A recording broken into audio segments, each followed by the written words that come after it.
최근 러시아의 영토 매각설이 속속 나오고 있습니다.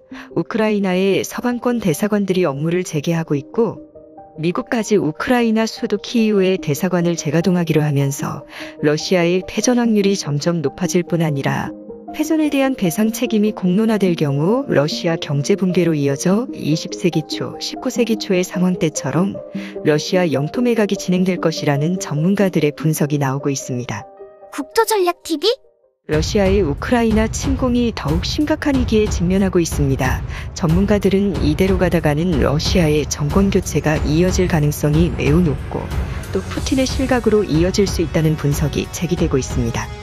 지난 부활절 행사에서 푸틴은 심각하게 불안한 모습을 보일 뿐 아니라 정신적인 문제뿐 아니라 얼굴이 부어있는 점 등을 보고 건강에도 문제가 있으며 쿠데타의 위협을 느끼고 있다는 서방 언론의 보도가 이어지는 상황입니다. 분명한 점은 유럽에서 먼저 침공을 감행한 제국들의 지도자들은 비참한 말로를 겪었고 영토가 분열되는 상황에까지 처했던 역사가 있습니다. 이 때문에 전문가들은 러시아가 소비에트 붕괴 이후의 상황 때처럼 러시아에서 주요 영토들을 매각할 가능성이 제기되고 있습니다. 러시아는 20세기 말에 미국에게 알래스카를 매각했고 또 소련 붕괴 이후에도 일본에 사할린 일부 도서 지역을 매각을 시도한 바 있습니다. 사람이 살지 않은 영토들을 매각해 몰락해가는 경제를 일으켜보겠다는 의지가 여러 차례 역사를 통해 드러난 적이 있습니다. 특히 러시아는 자국과 전쟁을 치른 적이 한 번도 없었던 나라들에게 주로 영토를 매각합니다. 대표적으로 미국과 같은 나라인데 이외에도 한국이 러시아와 전쟁을 치른 적이 없으므로 최근 거론되는 러시아의 영토 매각 후보지들을 유심하게 살펴볼 필요가 있다는 분석이 나옵니다. 그럼 첫 번째부터 살펴봅니다. 첫 번째, 프란츠 요세프 제도. 러시아어로는 제물야 프란차이 오시파 제도라고 불리는 이곳은 북극에 위치하고 있습니다. 이곳은 여러 차례 주인이 바뀌었습니다. 1865년 노르웨이의 렌벡과 아이디에르비가 이 섬을 발견하였고 1874년에는 오스트리아 헝가리 제국의 율리우스 폰 파이아가 있는 탐험대가 오엉 제국의 황제 프란츠 요세프 1세의 이름을 따서 섬의 이름을 지었습니다. 하지만 이 섬에는 먹을 게 하나도 없고 지정학적 이권이 당시로서는 마땅치 않았던 관계로 1926년까지 아무도 차지하고 있지 않다가 러시아가 이 섬들을 차지하게 됐습니다. 스발바르 제도와 함께 북극에 접하고 있는 이 섬들은 무려 85개의 섬들로 이루어져 있고 현재는 영구적 군사적 목적으로 입도한 공무원들만이 살고 있습니다. 지구온난화로 인해서 북극의 평균 기온이 상승하고 북극권의 빙봉들이 빠르게 녹으면서 유럽과 아시아, 북미를 이어주는 북극 항로의 중요성이 대두되고 있고 이러한 섬들의 중요도가 올라가면서 향후 이 섬들이 매물로 나오게 될 경우 입찰 열기가 뜨거울 것으로 관측됩니다. 특히 한국은 북극권 국가가 아님에도 2013년도부터 북극이사회의 멤버로 참여하게 됐습니다. 북극 항로의 핵심 항로를 끼고 있는 나라이기 때문인데요. 이 때문에 한국 역시 눈여겨봐야 할 것이라는 분석이 나옵니다. 두 번째, 사할린.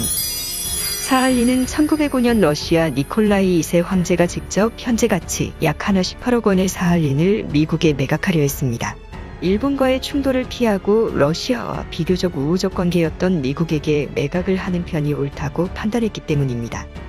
사할린섬 매각을 추진하려 했던 니콜라이 2세의 할아버지 알렉산더 2세도 1867년경 알래스카를 720만 달러에 미국에 팔았던 경험이 있었습니다.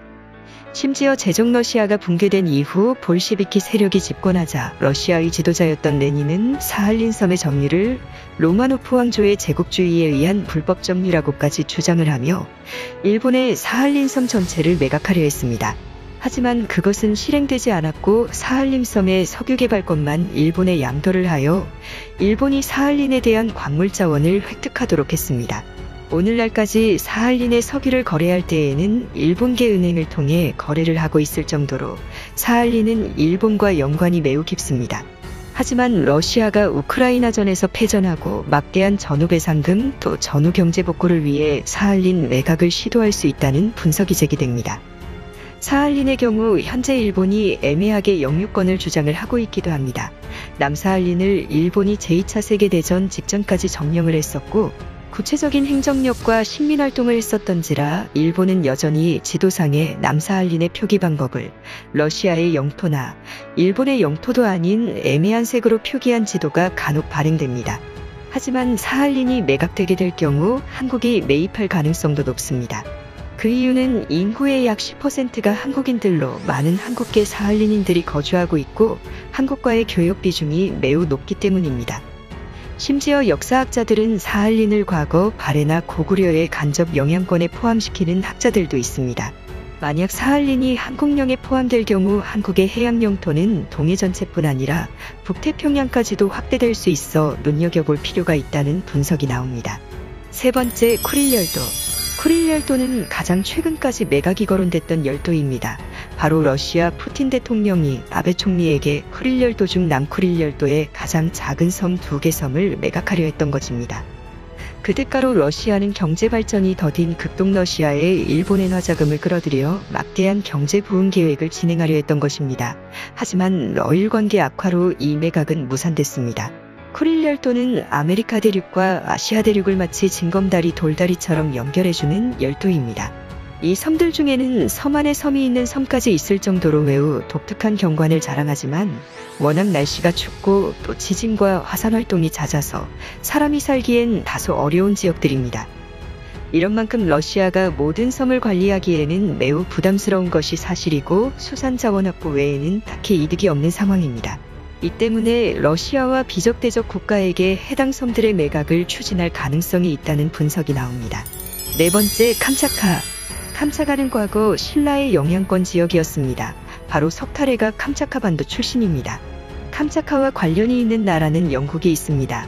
1854년 크림 전쟁이 발생하자 영국의 함대가 캄차카 반도를 공략했었기 때문입니다. 하지만 날씨가 워낙 춥고 당시까지만 해도 캄차카는 지정학적 가치가 높은 땅이 아니었기 때문에 서구열강의 쟁탈전이 벌어지지 않았습니다. 현재 캄차카의 경제는 사실상 한국의 영향권에 포함됐습니다.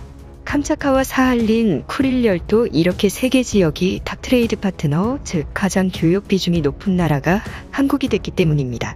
이 때문에 서구권 매체에서는 극동러시아 지방을 교역 비중을 기준으로 지도를 구분하게 될 경우 한국은 캄차카, 사할린, 쿠릴, 그리고 미국은 러시아 마가단 지역, 그리고 중국은 연해주 지방, 미국은 추코트카 지방, 그리고 영국은 마가단 지방, 그리고 유럽연합의 본부가 있는 벨기에의 경우에는 러시아 사하공화국의 영토처럼 표기된 자료를 내놓고 있는 상황입니다. 실제 서구권 글로벌리스트 집단들은 최근 극동러시아를 러시아로부터 똑 떼어내길 원하고 있습니다.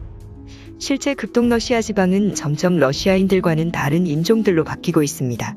최근 우크라이나 사태에서 포로가 된 우크라이나인들을 1920년대 때의 상황처럼 극동지방으로 강제적 이주를 하는 인권유린을 자행하고 있기 때문입니다. 특히 극동러시아에는 20세기 초부터 유태인들이 집단적으로 거주할 뿐 아니라 우크라이나인들이 많이 거주하고 있는 상황입니다. 2020년대 들어서 푸틴 정권이 장기 집권이 이루어지면서 극동러시아에서는 반푸틴 시위가 지속적으로 일어나고 있으며 국제 아젠다를 만들어내는 주요 연구기관에서는 극동러시아의 러시아 연방으로부터의 분리를 이야기하기 시작했습니다. 그 중에서 한국과 역사적으로 연결점이 깊은 캄차카, 사할린, 쿠릴일 때는 한국에게 매각되거나 관리될 가능성이 있는 상황입니다. 최근 서구권 싱크탱크에서는 러시아와 중국 같은 거대 세력을 작은 민주주의 블록으로 나누려는 작업을 진행하고 있습니다. 특히 미국이 피보트 아시아 정책으로 태평양에 집중적인 관심을 쏟기 시작하면서 태평양의 적대적 세력을 없애려는 작업이 진행되고 있습니다. 그 중에는 앞으로 약 10여 년 동안은 극동러시아 지방의 재구획이 중요한 아젠다로 부상할 가능성이 높다는 분석이 제기됩니다. 특히 이 계획에는 마치 설국 열차와 마찬가지로 미국과 극동아시아를 연결하는 기찻길과 도로, 가스파이프라인과 같은 육상루트 연결이 핵심적인 사업과 관련이 돼 있어 한국이 매우 주목해야 합니다. 최근 들어 러시아에서 많은 엘리트들이 러시아의 독재 시스템과 감시체제의 환멸을 느끼고 미국 등 서방 세계로 망명하는 사례가 급증하고 있습니다. 러시아에는 점점 비엘리트 집단이 기득권을 차지하고 있다는 분석이 나오고 있습니다.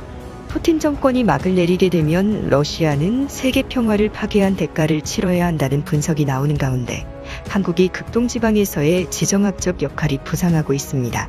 국토전략TV 오늘은 이것으로 마칩니다. 감사합니다.